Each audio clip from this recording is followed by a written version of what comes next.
রাখার জন্য বক্স আছে।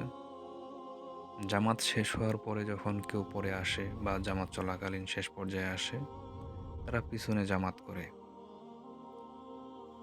দেখুন, আমার কাছে মসজিদটি খুবই অসাধারণ লেগেছে। এই যে ছোট, ছোট স্পিকারগুলার কত সুন্দর সাউন্ড!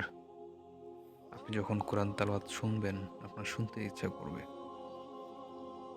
আর যারা বয়স্ক, মাজুর, অসুস্থ লোক আসবেন, তাদের জন্য দেখুন সামনের কাতারে বসার জন্য বা ঢেলান দিয়ে বসার জন্য সিট দেওয়া আছে।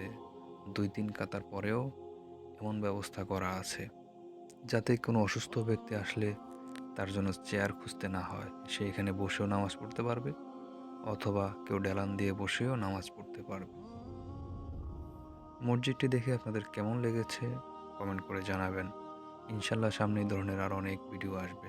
ভালো থাকবেন সবাই। আসসালামু আলাইকুম ওয়া রাহমাতুল্লাহ।